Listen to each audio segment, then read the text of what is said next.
Bien. Veamos entonces nuestro esquema. Tenemos un esquema de cómo es la historia de la filosofía. Y en este esquema vemos que está dividido en una línea de tiempo, que está dividido en 5 grandes secciones. La primera, que abarca muchos siglos, que está hacia el lado izquierdo, observen ustedes ese cuadro verde, dice mito, etapa prefilosófica. ¿Lo pueden ver? Bien, es una etapa bastante prolongada de muchos siglos.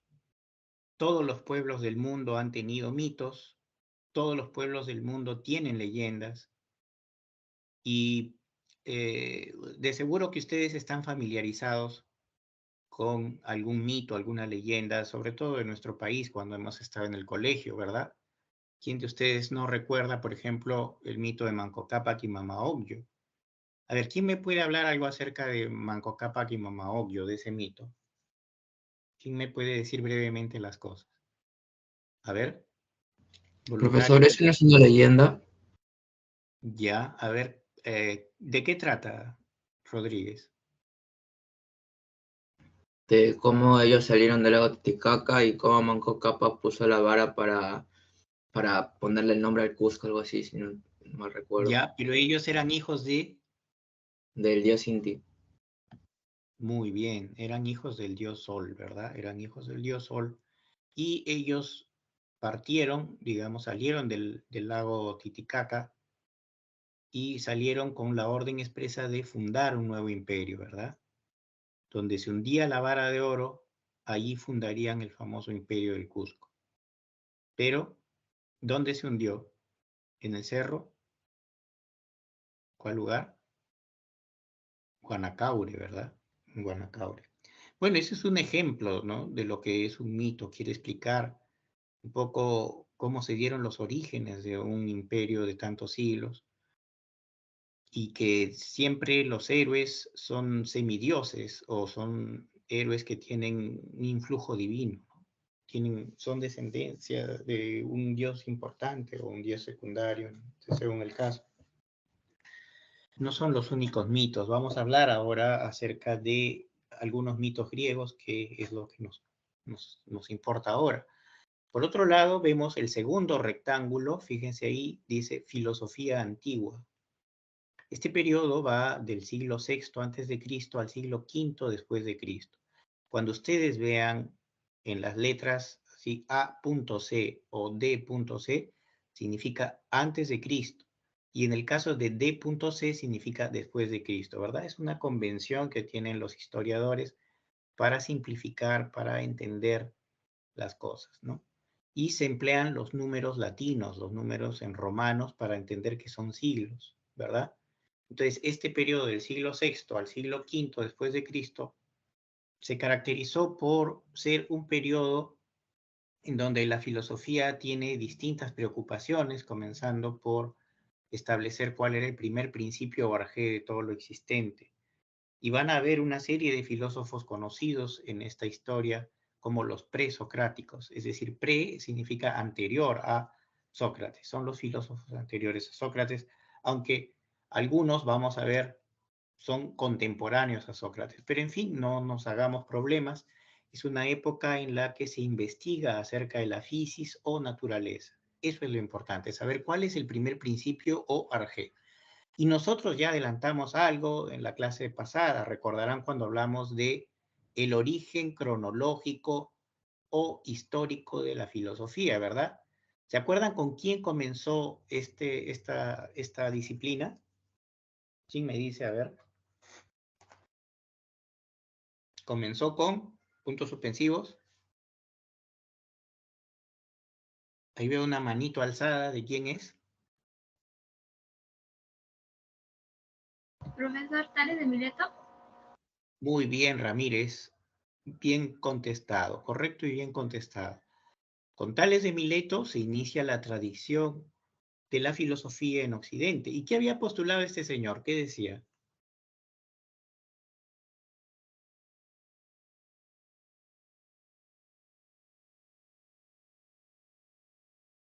Que el primer principio o arjé era el agua, ¿verdad? Era el agua. Y empleaba una serie de razonamientos lógicos para ver. Pero acabado el periodo de los fisiologois o filósofos de la naturaleza, va a haber un segundo momento en el que va a haber un periodo antropológico en donde se debaten temas de carácter humano, ¿no? Ya lo vamos a ver dentro de poco con Sócrates y los sofistas, ¿no? Por último, va a aparecer un periodo de madurez en donde ya se establecen sistemas, ¿no? Sistemas de carácter ontológico, como va a ser con el caso de Aristóteles. Una vez que cambia el periodo, digamos, griego, se va a iniciar un periodo de conquistas romanas y los romanos de alguna manera van a conquistar a los griegos, pero los griegos van a conquistar intelectualmente a los romanos, ¿verdad? Y entonces también va a continuar este desarrollo filosófico durante el periodo de helenístico romano. Bien, terminada la Edad Antigua, se inicia ese segundo periodo. Fíjense al centro de la tablita verde, vemos ahí filosofía medieval. Pueden ver, ¿verdad? Allí vemos que la filosofía va del siglo VI al siglo XV después de Cristo. La filosofía medieval se ha caracterizado por ser una filosofía teocéntrica, es decir, que pone a Dios en el centro de sus investigaciones. Dios está en el centro de las reflexiones de los más importantes filósofos y sacerdotes del momento.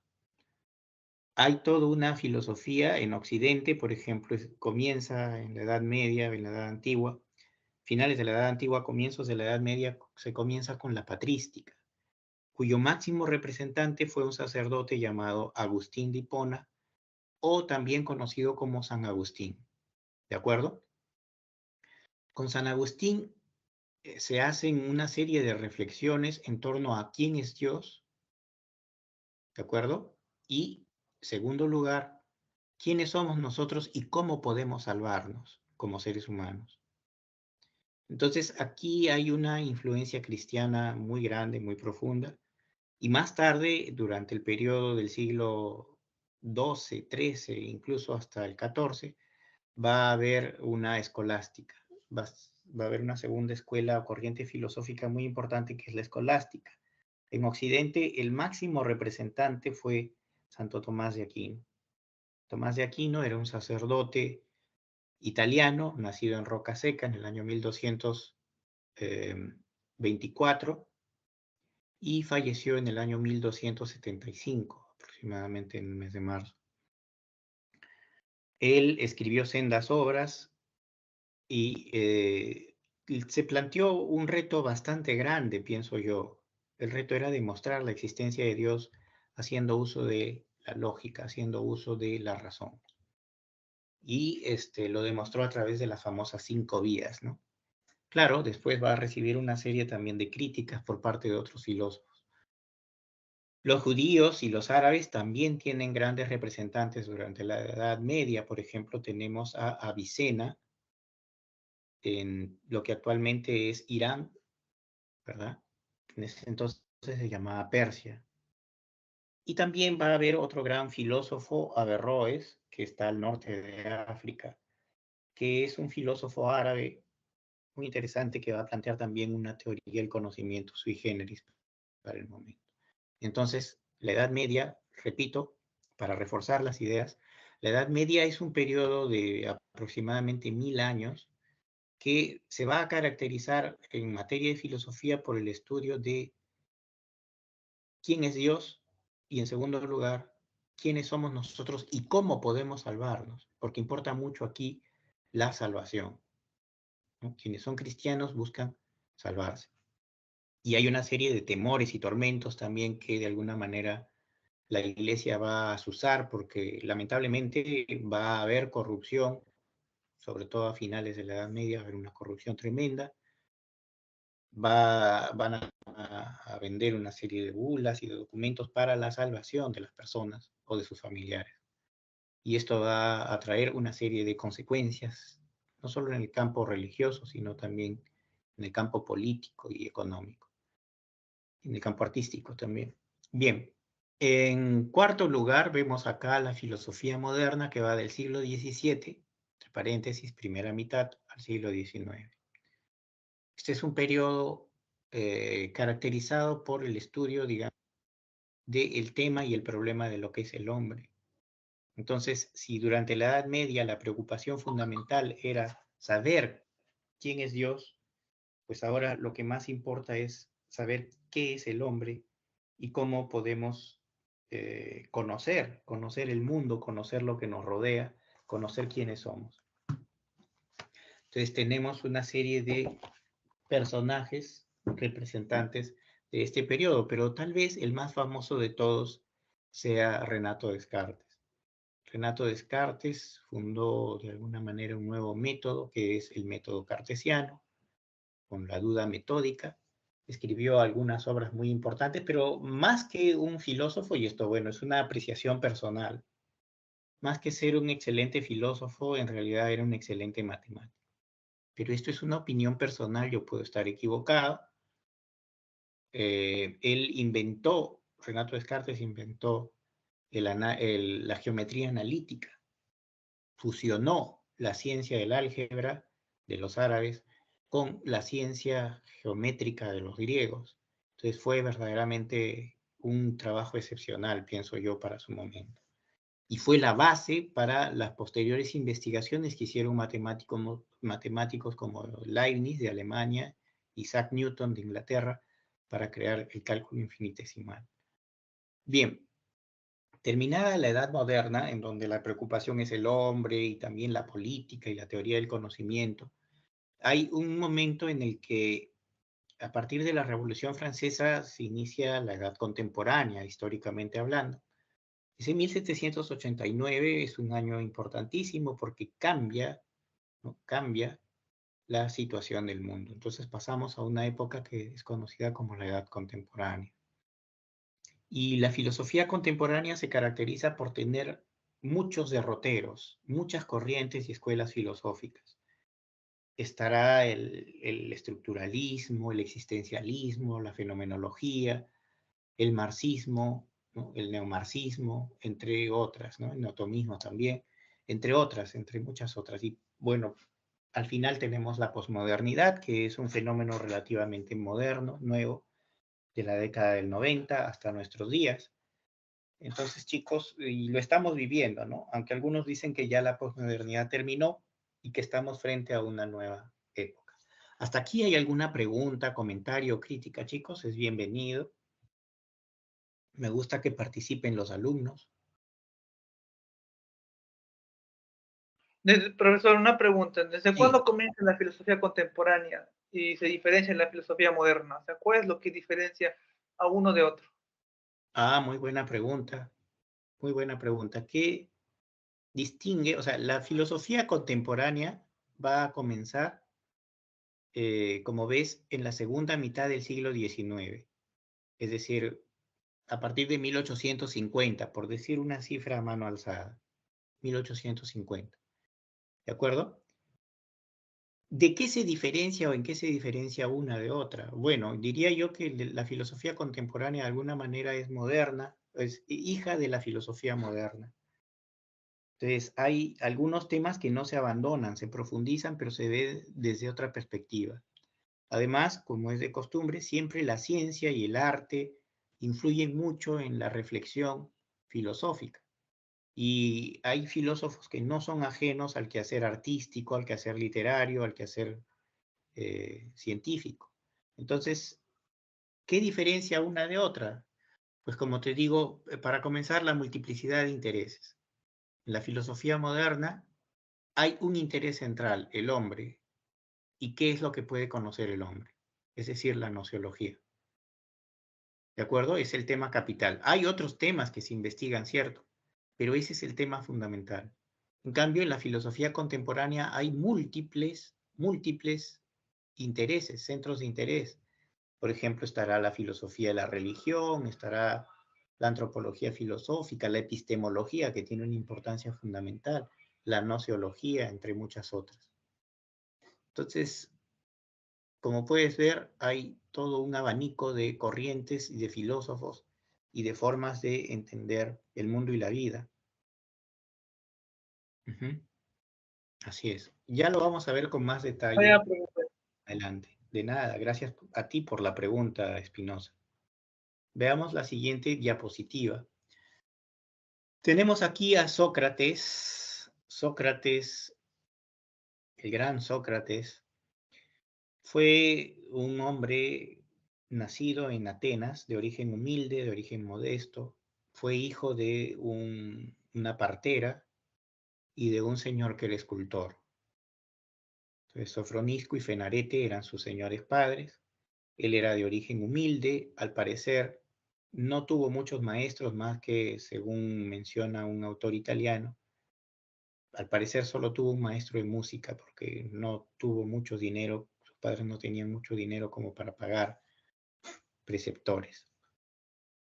Entonces, él era un hombre libre, un hombre muy valiente, no salió de Grecia más que para un par de ocasiones en que tuvo que ir al frente a combatir como un soldado más, pero después de ello permaneció en su ciudad-estado, que era la ciudad de Atenas. Este filósofo se caracterizó por su sencillez, por su humildad, era un hombre muy pobre, se levantaba desde muy temprano, desde la madrugada, a las 5 de la mañana ya se estaba despertando para ir por las calles de Atenas, donde le encantaba dialogar con jóvenes así como ustedes y reflexionar acerca de temas como la virtud, ¿no? ¿Qué es la valentía? ¿Qué es la verdad? ¿Qué es la justicia? Etcétera, etcétera. Entonces, era un hombre bastante modesto, tenía muchos alumnos que lo estimaban mucho, entre ellos estaba Cratilo, Platón, el más famoso de todos, estaba Agatón, estaba Cebes, entre muchos otros alumnos. Lamentablemente tuvo un mal alumno, malo como persona, que lo acusó injustamente ante los tribunales de la ciudad-estado y fue sentenciado a beber la cicuta, a morir bebiendo la cicuta, un veneno muy poderoso que terminó acabando sus días cuando él ya estaba anciano. Lo acusaron injustamente de corromper a la juventud ateniense, lo acusaron de impiedad, es decir, de no creer en los dioses de la ciudad, y le acusaron también de creer en que el sol era una piedra incandescente más grande que la Tierra y que la luna era una piedra, digamos, que reflejaba su luz gracias al sol y que era más pequeña que la Tierra. Imagínense, de eso le acusaron. Entonces Sócrates, con una honestidad intelectual, contesta de que él no es el autor de eso, que lo confunden con Anaxágoras de Clazomenes, que era otro filósofo muy inteligente, que había dicho esas cosas y había escrito eso en un librito muy bonito que se vendía tan solo por 2 dracmas a la salida del teatro. El caso es de que él fue condenado injustamente a beber la cicuta, tuvo que despedirse de su esposa, Antipa, y de sus queridos hijos, pero también con mucho dolor y con mucha tristeza tuvo que despedirse de sus alumnos, a quienes quería mucho. No se aferraba a la vida ni a la riqueza, su vida había sido bastante austera, una vida muy, muy austera. Y bueno, a sus 70 años falleció con la cicuta. Lo que va a plantear este filósofo es lo siguiente, va a decir que el cultivo del alma debe ser el fin de nuestra existencia, ya que sólo así se alcanza la máxima realización de nuestro ser.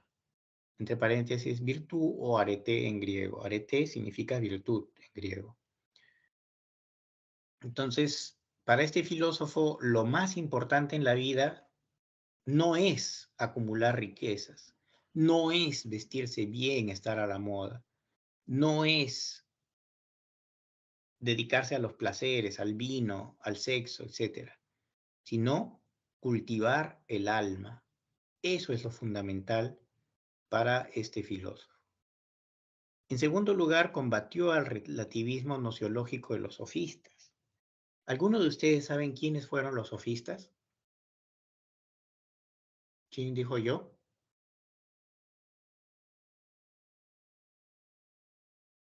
Nadie ha escuchado que es un sofista, dicen a veces así, refiriéndose a algún señor, algún político por ahí, o alguna señorita política. Es un sofista, dicen, o una sofista, ¿no? Según el caso. ¿Qué significa sofista? A ver, Rodríguez, te escuchamos. Que creían saberlo todo, algo así, no sé si esté bien. Y ya, ¿qué más? No sé, razonamientos falsos, algo así. Ya, ya. Mira, en primer lugar, el sofista viene de la palabra sofos, que significa sabio. En un primer momento, los sofistas eran personas muy versátiles que sabían muchas cosas. Pero, ¿qué pasó? Que con el tiempo ellos cobraban por dar clases. Y muchas veces habían tipos que no sabían nada de nada, sino que simplemente eran muy persuasivos, muy astutos. De manera que hacían ver lo falso como verdadero y lo verdadero como falso. Entonces, claro, bajo esa atmósfera y además que habían habido cambios fundamentales en la vida política de Atenas, que habían permitido que, digamos, de la época de los 33 tiranos, se pasara a un régimen democrático y después también que haya un auge económico. Entonces, con el auge económico, ¿qué pasaba? Que muchos señores, muchas personas acaudaladas, tenían, digamos, producto del comercio, que habíamos hablado en la clase anterior, ¿se acuerdan? Producto del comercio de productos como vid, aceitunas, limones o productos hidrobiológicos, como pueden ser los peces, los pulpos, calamares, etcétera, habían amasado grandes fortunas. Y entonces estas personas querían no solo ser hombres ricos, hombres acaudalados, sino que querían que sus hijos tengan la oportunidad de ocupar un puesto de relevancia política, ser de repente grandes magistrados, ser grandes estrategas, ser elegidos en la Asamblea Popular, ¿de acuerdo? Y para ser elegidos, ¿qué necesitaban? Ser persuasivos, tener capacidad de palabra, poder ser convincentes frente al público. ¿Para qué? Para que la gente de la ciudad-estado vote por ellos, vote a favor de ellos y logren los escaños más altos.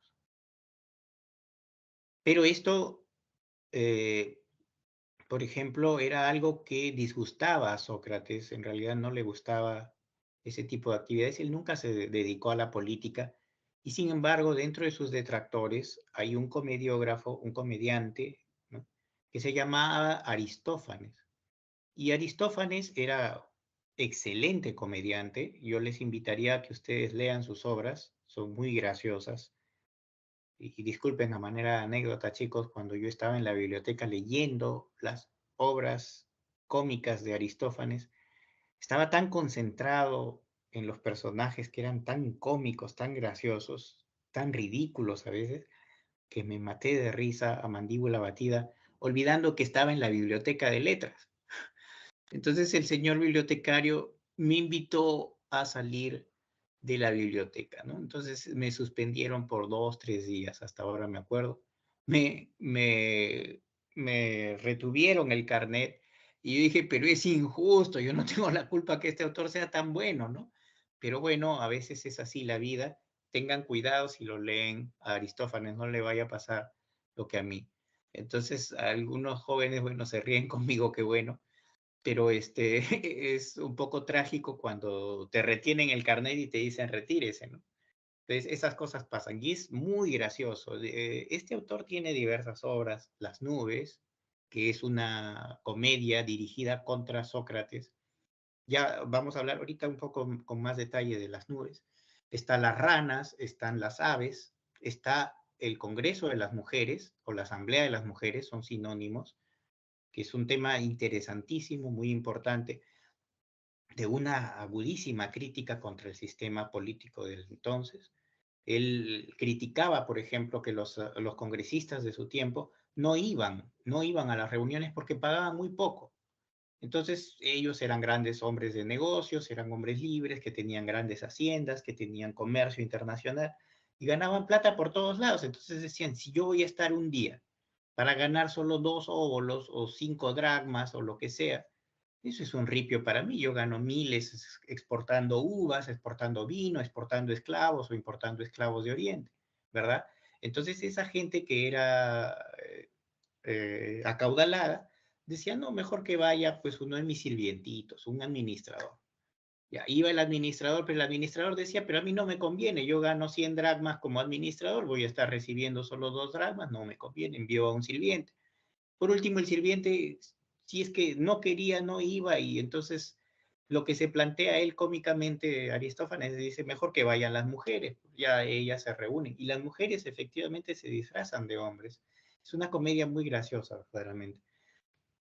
Pero hablando un poco del tema que nos invita hoy, el tema de las nubes, Aristófanes critica a Sócrates.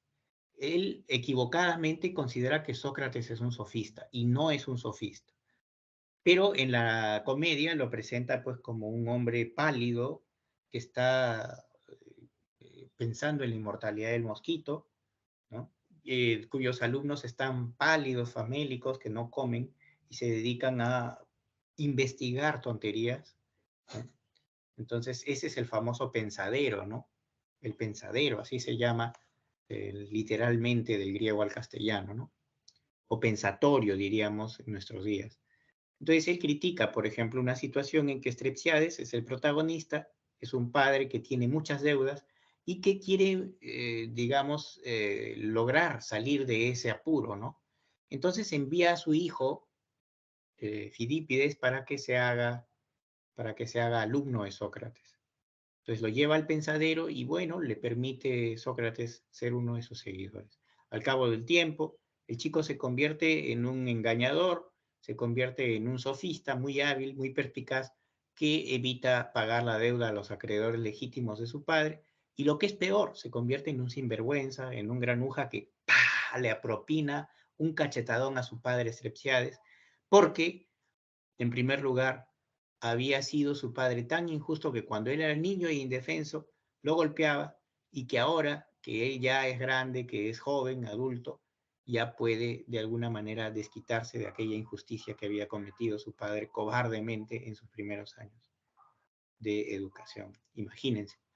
Entonces es una crítica muy mordaz, como pueden darse cuenta, pero como les repito, Aristófanes había errado en el blanco.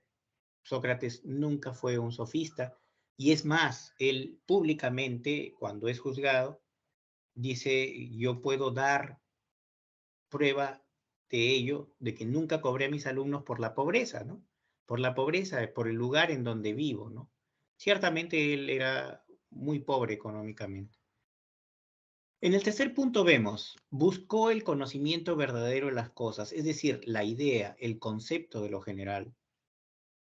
Y esto es cierto, él siempre, él paraba pensando en los conceptos más generales, ¿no? ¿Qué es la verdad? ¿Qué es la justicia? ¿Qué es la valentía? Por esta razón hay varios filólogos alemanes como Werner Jäger que consideran que él es el primer filósofo conceptualista de Occidente. Él se encarga de conceptualizar, de definir los principales conceptos que hay, ¿verdad? Él se preocupa por la virtud. ¿Qué es la virtud? ¿Qué es la verdad? ¿Qué es la justicia? Muy bien. ¿Hasta aquí hay alguna pregunta, chicos, para seguir adelante? Bueno, profesor, no se tome preguntas, sino me gustaría, por favor, si podría reiterar su definición de sofista, ¿no? Por favor. Muchas gracias. Ya, ¿quién era un sofista? Gracias a ti por la pregunta, Chávez. A mí me gusta que me pregunten. Un sofista es primero podemos decir sofos, sabio, viene de la palabra sabio. Los primeros sofistas eran sabios verdaderamente. Impartían enseñanzas, pero no de manera gratuita. Ellos cobraban y cobraban bien, cobraban fuertes sumas. En segundo lugar, podemos decir que eran viajeros. La mayoría de los sofistas, por decirte el 99% o el 98% de los sofistas eran extranjeros a la ciudad de Atenas. Ellos viajaban a esta ciudad-estado, ¿por qué? Porque porque tenía un gran auge económico, porque era un puerto moderno, el puerto del Pireo, porque permitía, digamos, las condiciones económicas y sociales para poder establecerse allí y poder dictar sus clases, ¿de acuerdo? Entonces, eso es un sofista. Un sofista es un maestro ambulante, es un maestro extranjero a la ciudad de Atenas, de 100 sofistas, porque eran muchos más de 100 sofistas, pero digamos que de 100 sofistas, 99 eran extranjeros a la ciudad de Atenas y solo uno o dos eran atenienses. El resto eran, por decirte, de Crotona, de Magna Grecia, de Éfeso, etcétera, etcétera. De Leontini, que es en Italia, etcétera. Entonces, Parménides era de Lea, Gorgias era de Leontini, en fin, hay muchos lugares. Entonces, eso podemos decir.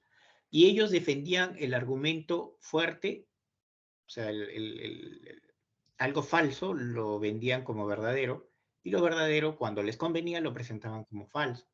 Entonces, un sofista una vez se presentó en un mercado o en un foro, y el día 1, digamos, vamos a suponer, el día lunes, defiende una verdad, ¿no? Dice, esto es verdadero, esto es así, esto es asá, una determinada posición. Y al siguiente día habla todo lo contrario a lo dicho. Y la gente se quedaba perpleja, ¿no? El día lunes ha dicho blanco y hoy día martes dice todo negro. Entonces, ¿qué ha pasado? ¿Por qué ha cambiado tan rápido de opinión? Y es que todo es relativo para los sofistas. Fíjate, y tienen hasta cierto punto sus razones. Por ejemplo, Protágoras de Abderas decía, si tú tomas una copa de vino, estando sano, ¿a qué sabe el vino? Te sabe dulce, ¿verdad? Te sabe bien. Pero si ya esa persona, la persona A, toma el vino, está sana, toma hasta la mitad de la copa del vino y dice, es dulce, qué bueno, gracias. Y esa misma copa le invitan a un segundo joven y le dicen que la pruebe, pero este segundo joven tiene fiebre, una fiebre alta de 40 grados, tal vez hasta 41 grados, y la toma y le parece amarga, fea, desagradable, ¿verdad? Entonces, es un ejemplo de los sofistas, ¿no? Mientras que para uno el vino es dulce, para otro es amargo. Mientras que para uno, de repente algún joven sale a pasear por ahí, ¿no? Y con sus amigos varones y ven por la calle una chica muy linda de minifaldas, pues el joven uno dice, pues qué linda, ¿no? Es hermosa, dice. Pero a un segundo joven de repente no le parece hermosa, dice, no, me parece muy irregular. Y de repente un tercer chico dice, es fea, es horrible, puro maquillaje, dice. Entonces las cosas son relativas, lo que para uno es bonito, para otro es feo. En fin, las cosas son relativas. Sócrates también lo que va a hacer es emplear como método la mayéutica. ¿Y en qué consiste la mayéutica? Consiste en hacer una serie de preguntas al interlocutor para lograr conceptualizar algo. ¿De acuerdo? Pero el interlocutor muchas veces cree ser una persona conocedora, cree que sabe mucho del tema, pero todos son flatus vocis, todo es puro ignorancia. Entonces, la persona se cree muy conocedora del tema, pero en realidad no sabe nada. Es como cuando Sócrates le pregunta a Laques, que era un famoso general, le pregunta qué es la valentía. Y el general no sabe qué contestar, porque cae en unas severas contradicciones y no sabe qué es la valentía en sí. Él dice primero, ¿no? Ser valiente es avanzar frente al enemigo y no retroceder nunca. Correcto, dice. Pero ¿por qué? Dice, es que hay ciertos espartanos que fingen retroceder frente al enemigo y en un determinado momento otras alas envuelven a las tropas, los atenazan a los enemigos y con esa estrategia vencen. Entonces el general Laques no sabe qué contestar. Ha caído en una severa contradicción. En primer lugar, la mayéutica, que es el método que emplea Sócrates, se divide en dos partes. Primero, la ironía, que muestra al interlocutor que es un ignorante.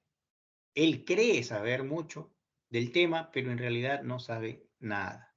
Cae en contradicciones. Y una vez que ha caído en contradicciones, y es más, de repente ha sido objeto de escarnio del público que está escuchando, de las risas, de las chanzas que pueda ocurrir, lo que va a hacer después es Sócrates decir, bueno, ya ahora sabes que no sabes, pues bien, ahora vamos a buscar qué cosa es la valentía, o entre paréntesis, qué puede ser la verdad, qué puede ser la justicia, qué puede ser la belleza, etcétera, etcétera. ¿Verdad? Entonces, ese es el famoso método mayéutico. ¿De dónde viene este método mayéutico? A ver, ¿quién me dice? ¿Alguien sabe la historia?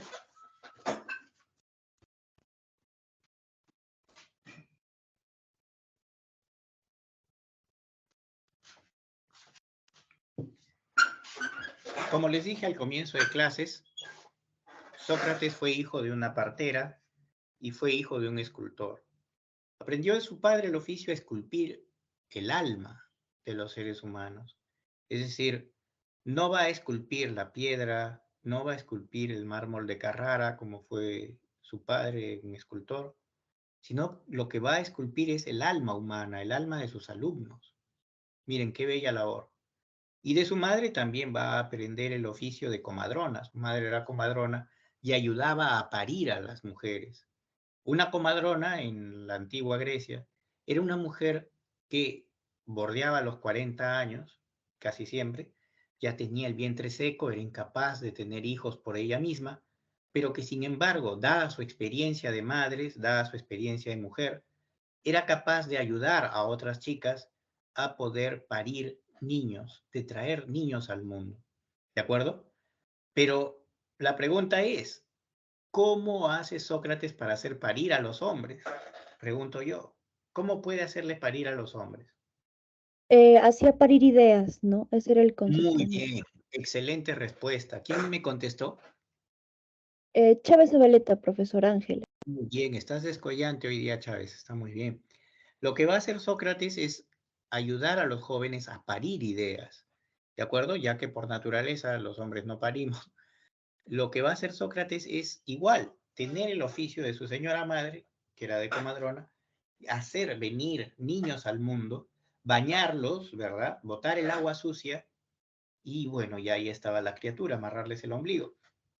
Y lo que va a hacer Sócrates es similar, va a estimular ya no el vientre de los jóvenes, sino estimular la mente, el cerebro de los jóvenes, y llegado un momento de dolor y de sufrimiento, porque cuesta parir ideas nuevas, entonces va a sacar al mundo a esa nueva criatura que es una idea nueva, un concepto nuevo, y lo va a bañar de las impurezas, de las suciedades que hay, ¿verdad? Con mucho cuidado para que la criatura no se vaya por ahí, ¿no? No se caiga al río, no se vaya al desaguadero. Entonces hay que ser cuidadoso, decía Sócrates. Sócrates tenía dos máximas. Una, que bueno, pertenecía al pórtico de Delfo, de Delos, que era el lugar donde se hacían grandes adivinaciones. Es un templo destinado al dios Apolo, que es el dios de las adivinaciones. Y en segundo lugar tenía la otra frase de conócete a ti mismo. A ver, ¿quién me puede decir una interpretación acerca de yo solo sé que nada sé? ¿Cómo lo entienden? Como que la felicidad está en la ignorancia, algo así. A ver, ¿cómo es? Perdón, repite por favor, Rodríguez. Como que la felicidad está en la ignorancia.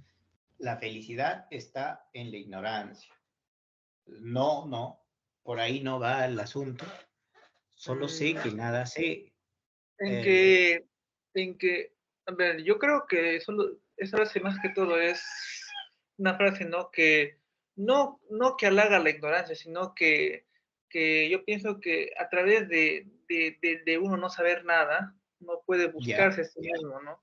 Buscar cuál es su esencia, bueno, la esencia de uno. algo así. Usted es Espinosa, usted es Espinosa. Sí. Ya, muy bien, gracias por tu intervención. Me parece un poquito más acertada, está muy bien. A ver, ¿alguna tercera persona que quiera intervenir? Están interesantes las opiniones. Nos vamos acercando poco a poco. Está muy bien, participen. ¿Alguien más?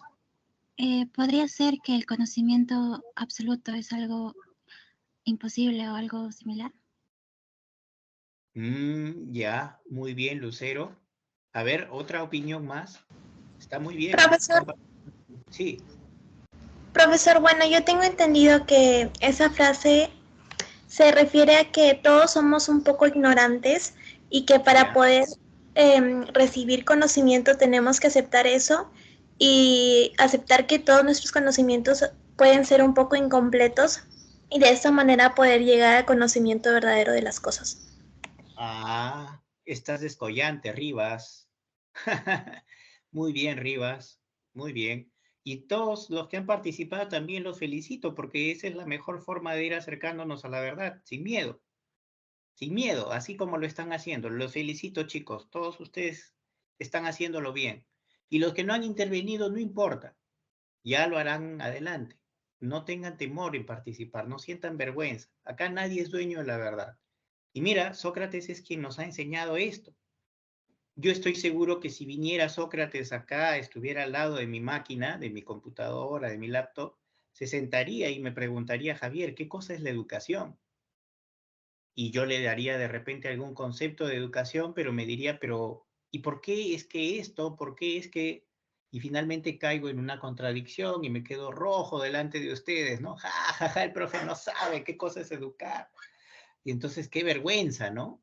Me aplica la mayéutica, paso por la ironía, me deja rojo delante de todos mis queridos alumnos, y después, una vez que he reconocido mi propia ignorancia, Sócrates me dice, no te preocupes, Javier, vamos a descubrir qué cosa es educar, ¿verdad?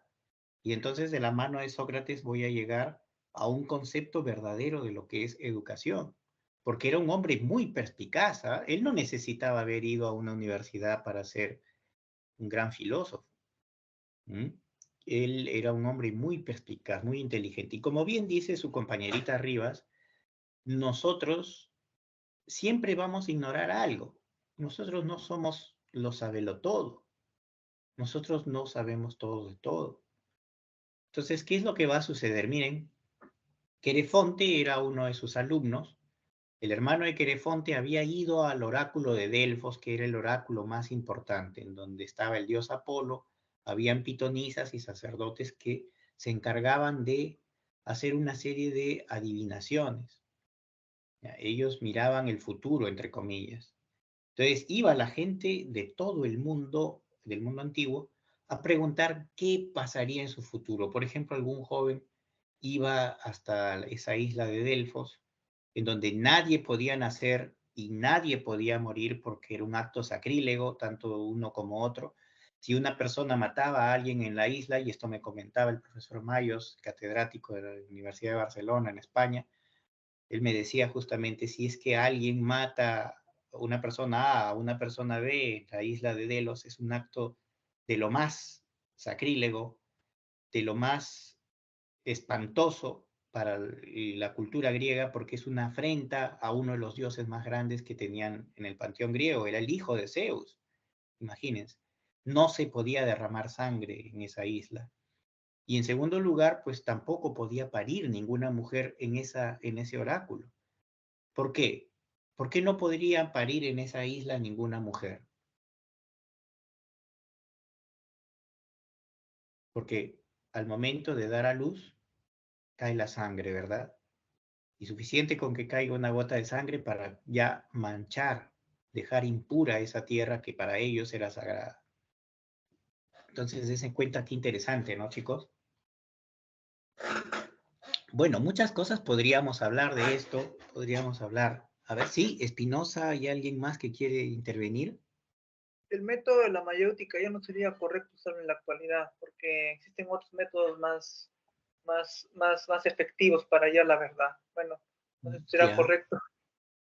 A ver. Lo vamos a investigar con el transcurrir de las clases. y No ustedes existe me el van a dar la método respuesta. científico también, ¿no? Es más específico, ¿no? Método científico. Porque, mira, van a pasar varias clases. Ahora preferiría no contestarte. Quisiera que tú mismo te des cuenta cuando estudiemos a más filósofos y veamos nuevos métodos. Por ahora tal vez es un poco prematuro decirlo, pero poco a poco se anda lejos. Y está bien tu inquietud, es una excelente pregunta que al final del ciclo de seguro me vas a decir si estabas en lo correcto o estabas equivocado. Así es la vida. Está bien, Espinosa. Bien, entonces, ¿qué era lo que había sucedido recapitulando? Querefonte, el hermano de Querefonte, perdón, había ido a ese oráculo de Delfos y hizo una pregunta importante. Dijo, quiero saber quién es el hombre más sabio de Atenas. ¿Quién es el hombre más sabio de Grecia? Y entonces la pitonisa, dando unos alaridos tremendos después de haber tomado un enteógeno muy fuerte, empezó a dar de alaridos y unos chirridos que fueron traducidos por los sacerdotes y le envían una tablilla donde dice que el más sabio de toda Grecia es Sócrates. Entonces, asombrado con la noticia, el hermano de Querefonte va hasta la ciudad-estado de Atenas y le informa al viejo Sócrates que eso era lo que había dicho la sacerdotisa de este dios Apolo. Entonces él sentía primero como que era una burla de los dioses, como que se reía, decía, bueno, es una mentira de repente de los dioses, ¿cómo voy a ser yo el hombre más sabio del mundo, el más sabio de Grecia, si yo soy un ignorante? ¿Cómo voy a ser yo el hombre más sabio? Entonces él dijo, pero vamos a hacer la prueba de todos modos. ¿Y qué es lo que hizo? Pensó ir a 3 grupos. En primer lugar fue al grupo de los políticos, en segundo lugar al grupo de los poetas o literatos y en tercer lugar al grupo de los artesanos. Cuando él llega donde los políticos, se da cuenta de que muchas de las cosas que decían eran puro charlatanería. En segundo lugar, y eran soberbios, para colmo, todavía unos ignorantes de primera, y para colmo eran muy creídos, muy pagados de sí mismos. Eran tipos, pues, a veces insoportables. En fin, va a un segundo grupo que era el grupo de los poetas, que eran personas que hablaban muy bien, que dominaban algunas palabras, que hacían versos maravillosos, que sonaban muy bien al oído, pero muchas veces ellos ni siquiera sabían a ciencia cierta lo que ellos mismos habían escrito. Entonces va al tercer grupo, que es el grupo de los artesanos, que parecían gente muy centrada, que sabían lo que hacían, pero sin embargo, cuando él pregunta por qué hacían lo que hacían, no lo sabían. Es decir, saben cómo hacer, pero no el por qué, no la causa final de las cosas. Por tanto, eran también ignorantes. Sócrates se da cuenta de que él es ignorante y que sin embargo allí radica su sabiduría, en reconocerse ignorante. Los demás eran tan ignorantes como él, pero no reconocían su ignorancia. Sócrates es sabio porque se reconoce ignorante. Por eso él dice, yo solo sé que nada sé, y ni de eso estoy cierto. Imagínense. Es que sencillez, ¿no? Dice, claro, el Dios es bueno, el Dios no puede engañar, no puede engañar a los hombres. Entonces, ¿qué es lo que hace? Me ha dicho una gran verdad. La diferencia mía con los demás hombres es que ellos no reconocen su ignorancia. En cambio, yo sí me sé ignorante, sé que soy ignorante, pero ahí radica mi sabiduría, en saber que soy ignorante. Entonces, Sócrates ahí da en el clavo y esta máxima verdaderamente debería tener mucha vigencia hasta el día de hoy. Por otro lado, cuando habla acerca de conócete a ti mismo, ¿de qué podríamos decir? Podemos decir de que esto estaba en el frontis del oráculo de Delfos, que es muy importante conocerse a uno mismo. Me gustaría hablar mucho más, pero el tiempo nos gana, recién vamos por la tercera. Veamos la cuarta, ¿no? Esto ya en Profesor, sí. disculpe, pero hay gente que sabe que es ignorante y no reconoce su ignorancia, ¿no? ¿Cómo serían esos casos? Buenos son gente contumaz, son gente terca, gente que a veces, bueno, tiene una determinada idea de las cosas, saben sus 4 cosas y no salen de eso. Son por lo general intolerantes, no soportan que otras personas piensen distinto a ellos. Es A, B, C y nada más que A, B, C. No, pero hay D, E, no, pero es A, B, C y punto. Y por último son capaces de pegarte o meterte un balazo en la cara si es preciso, porque son intolerantes por lo general. Entonces hay una máxima que es de Santo Tomás de Aquino, que dice lo siguiente: cuídate del hombre de un solo libro, ¿verdad? Cuídate del hombre de un solo libro. ¿Por qué? Porque es un tipo dogmático, un tipo cerrado, un tipo que no puede ver otras aristas de la realidad. Bien, veamos a Protágoras de Abderas y bastante rápido porque ya hemos hablado de los sofistas. Protágoras de Abderas nació en el año 485 a.C. y falleció en el año 411 a.C., uno de los sofistas más serios que ha habido, pienso yo, uno de los más respetables. Y él habla del homo mensura, es decir, de que el hombre es la medida de todas las cosas, de las que son en tanto que son, y de las que no son en tanto que no son. ¿Se acuerdan cuando hablábamos del vino, verdad? Una copa de vino es muy agradable, muy dulce para una persona sana, pero para la persona que está padeciendo una enfermedad como la fiebre le resulta amargo, desagradable, ¿verdad? Todo es relativo, perdón. Ahora, él es el máximo representante de los sofistas, defendió el relativismo nociológico, todo es relativo, lo que para mí es bonito, para ti es feo, para el otro es regular, etc. Consideró que la verdad y la falsedad dependen de cada hombre. O sea, lo que para unos es verdadero, para otros es falso. Y eso no es cierto, porque de alguna manera, si bien es cierto, los hechos son, hay cosas pues que no se pueden negar, ¿verdad? Son cosas muy evidentes que por más que quieran ocultarlas o quieran decir, siempre salen a la verdad, siempre salen a la luz. Entonces hay verdades que son muy evidentes, que no se pueden ocultar. Son cosas que están allí, ¿no? Entonces, por ejemplo, ¿no? Nadie puede decir, oye, pero los chanchos vuelan, ¿no? Y hacer creer o querer pretender que los chanchos vuelan y que los demás tienen que creer que eso es así, y eso es totalmente falso, ¿verdad? Entonces, esa es la idea, ¿no? Bien, sigamos adelante, que ya también el tiempo un poco que nos gana. Hablemos esta vez de Platón, el famoso y divino maestro Platón. Platón el divino le llamaban. A ver, ¿qué me podrían decir ustedes de Platón? ¿Qué conocen ustedes de este filósofo? ¿De dónde era él? ¿Por qué se caracterizó? Platón era un apodo que él tenía, que Ya, significa de muy bien, las espaldas anchas, creo. muy bien, correcto. Bien contestado. Es una buena intervención. Como bien dice su compañero, Platón significa ancho de espaldas. Era un sobrenombre que le habían puesto porque su verdadero nombre era de Aristócles, ¿verdad?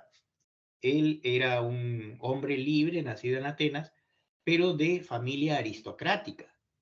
Él era una de las personas más aristocráticas que habían en Atenas. Era un hombre acaudalado, tenían dineros, su familia. Él pensaba, imagínense, dedicarse a la literatura, a escribir tragedias, a escribir poesías. Pero un día, cuentan los historiadores, un día él, cuando terminó de presentarse a un concurso de unos juegos florales, se sintió frustrado porque no ganó el primer premio. Se fue a su casa y en lo que está regresando se encuentra con un hombre rechoncho de baja estatura que era Sócrates. Y empieza a escuchar los diálogos que tenía y se quedó fascinado, boca abierta. Se quedó perplejo, asombrado, admirado de la sabiduría de este hombre. Y entonces, qué hizo Platón? Volvió a su casa, quemó sus escritos, los hizo basura y dijo, desde hoy voy a dedicarme a la filosofía. Imagínense. Esa es una historia muy, muy interesante. Entonces, Platón es un personaje que, a diferencia de su maestro, que no escribió ningún libro. Repito, Sócrates nunca escribió ningún libro. Se sabe de Sócrates, ¿por qué? Porque escribieron otras personas acerca de él, por ejemplo, su alumno Platón, que es el más famoso. Por ejemplo, el comediante que les mencioné hace unos minutos atrás, Aristófanes, de verdad, el comediante este. Entonces, hay muchas cosas que ver. Mientras van viendo las figuras, por favor, identifiquen esas figuritas que hay allí. Vayan viendo con detalle. Un minutito, por favor. Ahorita te dejo un minutito.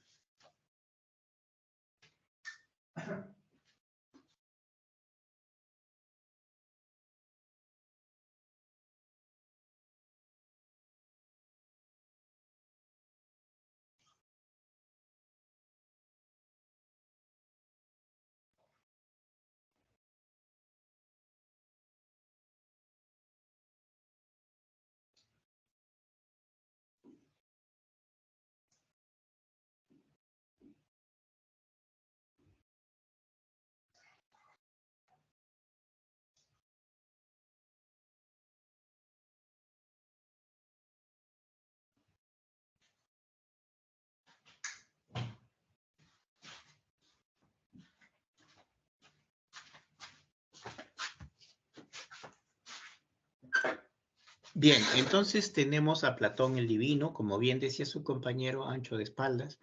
Sus obras fueron escritas en formas de diálogos. Él tiene más de 33 diálogos escritos, tiene cartas políticas, 13 cartas políticas, y otras obras más. También se dedicó a ser maestro y fundó la academia, ¿verdad?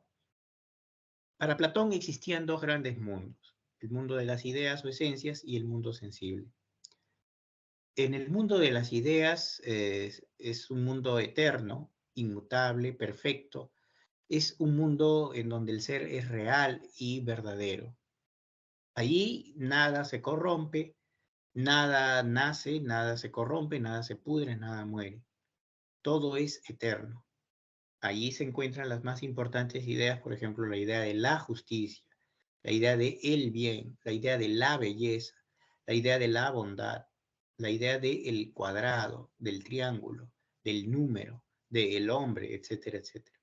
En el topus uranos, es decir, el mundo de las ideas o el mundo de las esencias, todo es eterno, todo es inmutable, todo es perfecto. Esto hay que tenerlo claro, porque para él es muy importante el mundo de las ideas. Ese es el primer mundo. Pero también existe un segundo mundo para Platón, que es el mundo sensible. Es decir, este mundo que nosotros compartimos, ¿verdad, chicos? En donde todo nace, crece, se reproduce y finalmente muere. Es decir, todo está en constante cambio, todo está en constante movimiento, nada permanece quieto, nada permanece igual. Y por lo mismo, por ejemplo, si ustedes ven un árbol, ¿no? Primero un arbolito chiquito, pasa el tiempo, ese arbusto se va haciendo más grande, más grueso y se convierte en un árbol, ¿verdad? Más tarde este árbol va a florecer y días más tarde pues va a dar sus frutos, ¿verdad? Entonces, ¿qué es lo que sucede? Vemos que en la naturaleza nada está quieto, todo está en constante cambio, todo está en constante movimiento. Y ni qué decir si vemos en una ciudad o en un centro urbano, ¿no? Vemos que hay gente que se mueve, va de un sitio a otro, nadie está quieto. Entonces todo está en constante cambio, todo está en constante movimiento y eso es lo que caracteriza al mundo sensible. Pero si en el mundo, va a decir Platón, existen, por ejemplo, hombres o existen mujeres que son, vamos a suponer, mujer bella, esta mujer es bella, ¿por qué? Porque participa de la belleza en sí, es decir, participa de la idea llamada belleza. ¿Se entiende? Entonces, estos dos mundos están relacionados, ¿por qué? Por la participación o parusía. ¿Se ha entendido, chicos? Pregunten, por favor, si alguien no entiende.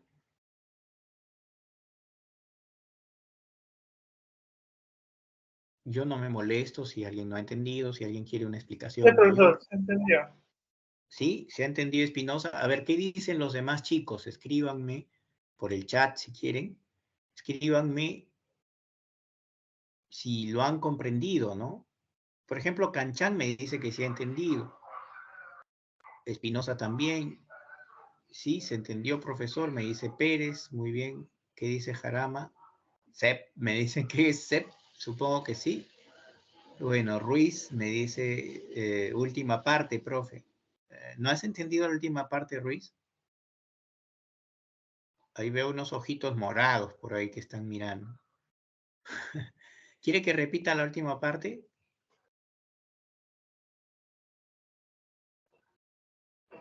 A ver, sí, profe, me dice Villalobos. Ay, no escuché bien, hay un camión cerca de mi casa. Ah, ya, claro. Eso pasa, ¿no? Ya, vamos a repetir. Compañerita quiere que repitamos. Entonces, decíamos que para Platón existen básicamente dos mundos. Un primer mundo, que es el mundo de las ideas o de las esencias, en donde todo es eterno, inmutable y perfecto. Y un segundo mundo, que es el mundo sensible, donde todo está en constante cambio, en constante movimiento. Nada es perfecto, todo está en constante movimiento, todo está en un momento en que va a decrecer o va a corromperse y finalmente va a morir, ¿no? Entonces, estos dos mundos son importantes. El más importante para él es el mundo de las ideas. Ahora, si en este mundo sensible, en donde vemos que hay piedras que también se van erosionando, ¿verdad? Vemos animales, por ejemplo, que primero son cachorritos bebés, ¿verdad? Tienen sus orejas cortas, están tomando leche, pero después este cachorrito va creciendo, se hace más grande, se hace enorme y después finalmente este perro adulto, bueno, se va a reproducir y finalmente va a morir el perro, pasado 14 años, 16 años de edad, que es su ciclo de vida. Vemos en este mundo que hay plantas, por ejemplo, que son pequeñitas, ¿no? Comienza siendo un brote y ese brote va creciendo hasta hacerse un arbusto. El arbusto más tarde se va a hacer un árbol. Este árbol va a dar frutos y después el árbol con muchos años va a empezar a corromperse y a morir, ¿verdad? Entonces nada dura para siempre. Vemos en el mundo seres humanos, ¿no? Por ejemplo, hombres, mujeres, y decimos, por ejemplo, una mujer es bella, ¿por qué? Porque participa de la idea de belleza. Esa idea o esencia de la belleza está en ese mundo de las ideas. Entonces, esa chica es bella, ¿por qué? Porque participa de la idea de la belleza. O sea, no es que ella sea bella en sí, simplemente ella será bella y seguirá siendo bella hasta que la idea de la belleza esté con ella. El día en que la idea deja de participar en su cuerpo, esa mujer dejará de ser bella. Ahora sí se entendió, mi estimada Ruiz.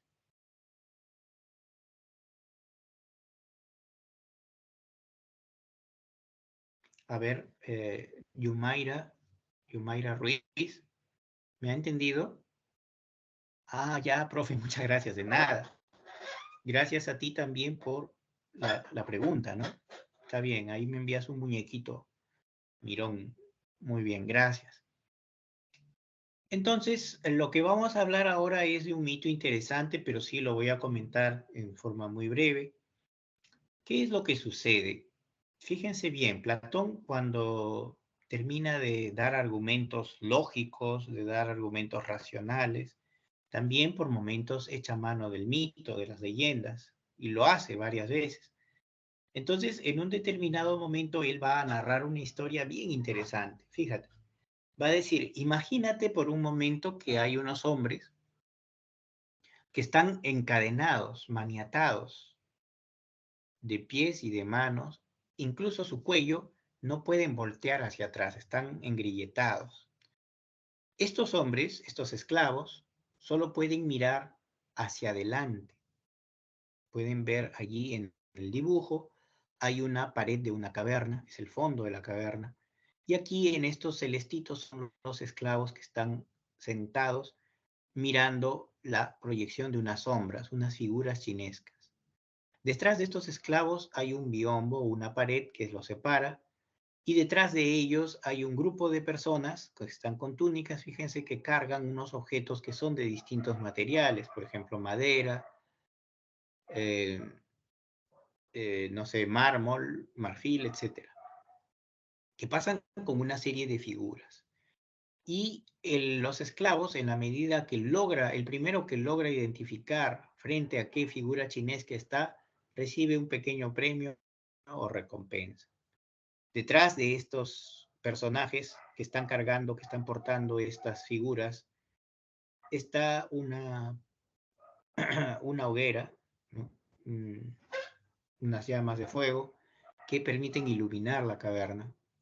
Pero dice, ¿qué sucedería si misteriosamente, así, de un momento a otro, se logran romper las cadenas de uno de los esclavos y este esclavo logra subir por esta superficie de la caverna con mucho esfuerzo y dolor? Perdón, una vez que sale al exterior, va a quedarse deslumbrado, ¿verdad? Porque va a observar la luz del día.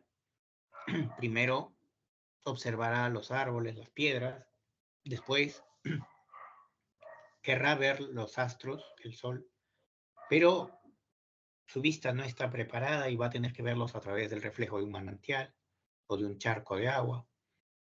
Finalmente puede ver a los astros. ¿Qué es lo que va a pasar? Este personaje, si quiere, puede largarse de esa caverna. Pero ¿qué va a pasar? Que él se siente obligado a decirles la verdad a sus compañeros de cautiverio, a sus compañeros de sufrimiento, y regresar y decirles cuál es la verdad de las cosas. Ahora, cuando regresa, otra vez se va a deslumbrar su vista, porque de lo que estaba acostumbrado a ver la luz del sol, ahora ya no se acostumbra a estar en esa caverna tan oscura. Y entonces se va a sentar al costado de sus antiguos compañeros de cautiverio y se van a reír porque él no va a poder distinguir rápidamente las figuras chinescas que se proyectaban en la pared de la cueva. Y termina allí la narración. Los esclavos incluso se van a molestar con el hombre que se ha liberado y son capaces de propinarle golpes, si es preciso. ¿Qué es lo que quiere representar Platón con este diálogo? Bueno, de alguna manera lo que quiere hacer es una severa crítica a la educación ateniense de aquel entonces. Y lo que va a proponer es justamente que la verdadera luz, ese hombre que se ha desencadenado, de alguna manera ha sido su maestro Sócrates. Y el precio ha sido muy alto de ver la verdad de las cosas, el verdadero ser de las cosas. Porque él atrapaba a los entes con sus conceptos, ¿verdad? Con su razonamiento tan perspicaz, tan profundo, lograba captar el ser de los entes. Y entonces eso no le va a gustar a la gente y terminaron matándolo. No a golpes, pero sí con el veneno, con la cicuta, como les había mencionado. Entonces, lo que va a decir Platón es que así como existen estos dos mundos, el mundo de las ideas y el mundo sensible, también podemos dividir la teoría del conocimiento en dos partes. Una primera en que está basada en la opinión, o doxa en griego, que son meras opiniones, son falsedades, así como esas sombras chinescas que son nada más copias de algo real. La copia de un caballito vemos ahí, pero ni siquiera el caballo es real. Es solo un caballo de juguete, solo una sombra de una sombra. En cambio, cuando el filósofo llega a la superficie y ve los entes como son realmente, con sus verdaderos ojos, con su verdadera luz, con su verdadero contorno, entonces ya está en un nivel superior y estamos frente al episteme o ciencia. ¿Qué cosa será la reminiscencia? Es el conocimiento que consiste en recordar aquello que vimos antes de nacer, porque para Platón el alma es eterna. Antes de que nosotros nazcamos, ya el alma ha visto una serie de ideas en el mundo del topus uranos, es decir, en el mundo de las ideas. Esa persona, por ejemplo, vamos a suponer, el matemático, antes de nacer matemático, su alma viajó, su alma vio el mundo de las ideas y vio la idea, por ejemplo, del triángulo, vio la idea del cubo, vio la idea del número, vio la idea del cilindro, etcétera, etcétera. Y por tanto, cuando regrese a este mundo sensible, su mente ya está preparada para trabajar ese tipo de objetos, ya está preparado para hacer una serie de relaciones con esos entes matemáticos. ¿Y cómo lo va a lograr? Pues a través del método platónico. ¿Y cuál es ese método? mediante la dialéctica, hacer recordar a los alumnos lo que vieron antes de nacer. ¿De acuerdo? Entonces, estas ideas las toma él de alguna manera de Pitágoras. O sea, Platón va a tomar ideas de Pitágoras, pero de eso ya hablaremos cuando ustedes ya estén en la universidad. Pues no quiero hacerles complejas las cosas. Entonces, fíjense qué interesante. Para Platón, el alma es inmortal. El cuerpo sí perece. O sea, el cuerpo no dura para siempre. Tenemos acá, tenemos aquí cómo es la concepción antropológica de Platón. Platón tiene una visión dualista del hombre. El hombre posee cuerpo y alma, como les decía. El alma es inmaterial e inmortal. Y el cuerpo es material y corruptible, es decir, no va a durar para siempre. El alma es preexistente al cuerpo, como les decía hace un momento. Además, el alma es tripartita. Y miren, ahí hay una silueta de un muñequito, ¿verdad? Bien. Comenzamos por abajo, ¿no? Todos los seres vivientes tienen alma apetitiva, va a decir Platón. Son fuente de pasiones innobles. Ahí está el abdomen, ¿verdad?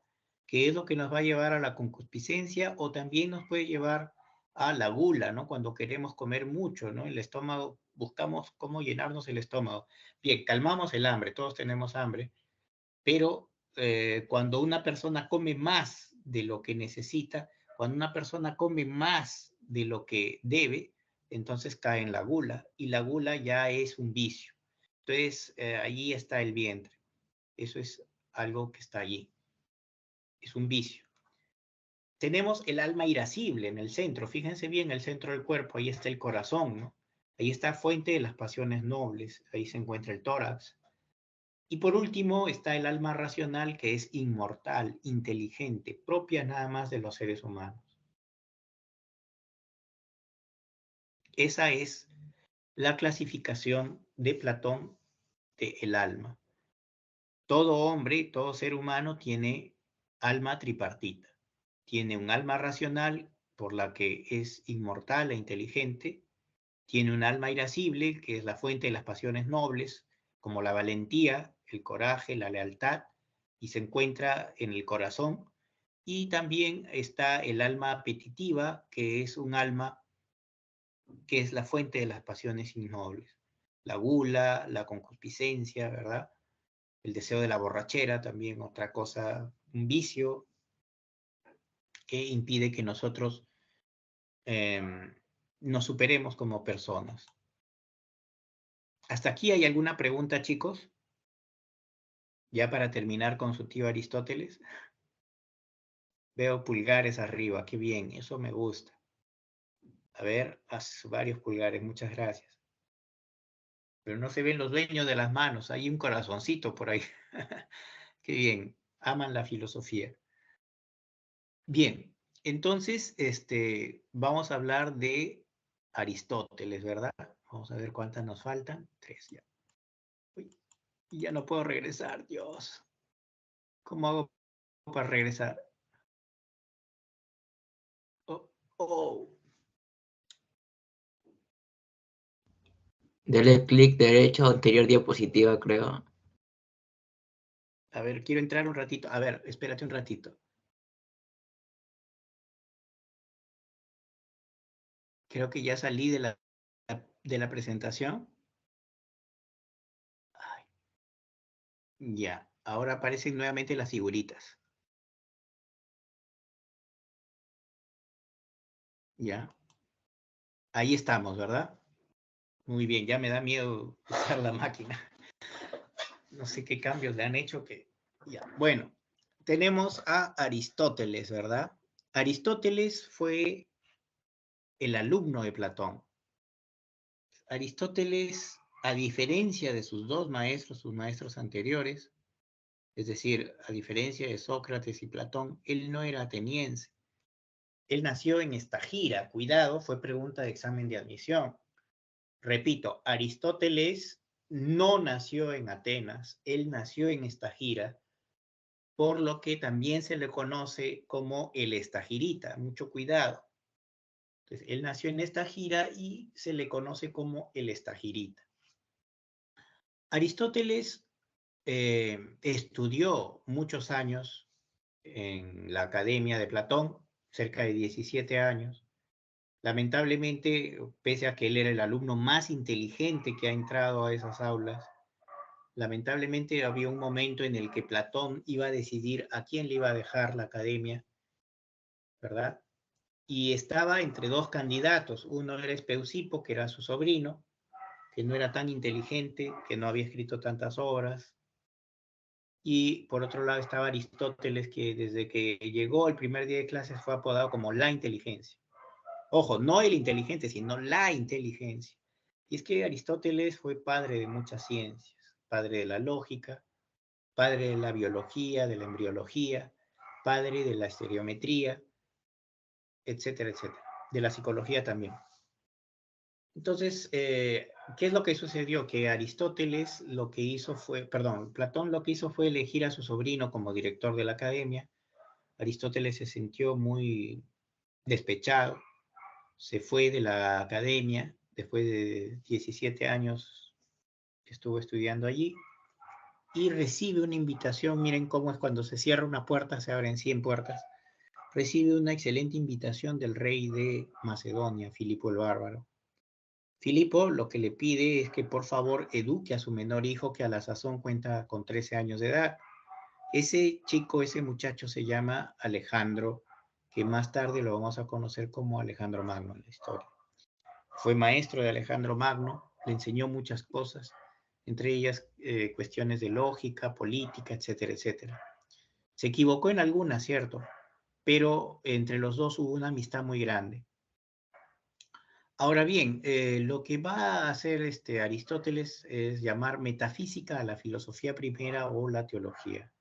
Él va a criticar a Platón porque va a decir, bueno, si bien es cierto yo soy amigo de Platón, soy más amigo de la verdad. Y la verdad es que no hay dos mundos separados, como creía su maestro. No hay dos mundos separados, sino que hay un solo mundo. Este mundo concreto, este mundo real, este mundo sensible, en donde las cosas nacen, crecen, se reproducen y mueren. ¿Y por qué él tiene esta visión naturalista? Sencillo, porque su padre había sido médico de cabecera del rey de Macedonia. Y él desde muy joven, desde muy pequeño, lo había acompañado para ver la labor de su padre, ¿verdad? Lo había acompañado a muchas intervenciones quirúrgicas. A la edad de 16 años, Aristóteles era médico. Y a la edad de 17 años fue médico cirujano, sabía operar, sabía curar, y bueno, como un plus, como una yapa, si vale el término, sabía también curar caballos, perros y demás animales, era médico veterinario además, imagínense, con cortos 17 años de edad. Bien, para Aristóteles existe una filosofía primera, que es la causa y principio de los primeros principios. Él escribió un libro llamado La Metafísica, también conocido como Teología Primera. En cuanto a la nociología, él considera que el ser se conoce por la sensación y el pensamiento. Para Aristóteles, el hombre es una sustancia, el hombre es un compuesto, dice, de cuerpo, materia y alma. Y a esto se llama la teoría. ¿Qué cosa es la teoría ilemórfica? Considerar a las cosas singulares compuestas de materia y forma. ¿Por qué ilefórmica? Porque viene de dos palabras griegas, ile, que significa materia, y morfé, que significa forma. Por eso se llama teoría ilemórfica. Entonces, tenemos acá, por último, la teoría de la sustancia que habíamos visto hace un instante, ¿verdad? El mundo sensible es el único mundo existente y en el que nos encontramos cosas individuales. ¿Hasta aquí hay alguna pregunta, chicos? Ahora, la gran pregunta es, ¿cómo podemos explicar el cambio? O sea, está bien, ya, no hay un mundo de topus urano, no hay un mundo de ideas perfectas, eternas, sino que solo hay un mundo, que es este mundo sensible. Pero ¿cómo explicamos el cambio de las cosas en este mundo sensible? Y aquí entra a tallar nuestra figurita, ¿no? Existen existen la teoría de las 4 causas. Una causa material, una causa formal, una causa final y una causa eficiente. Y vamos a explicar esas causas en los minutos que nos quedan.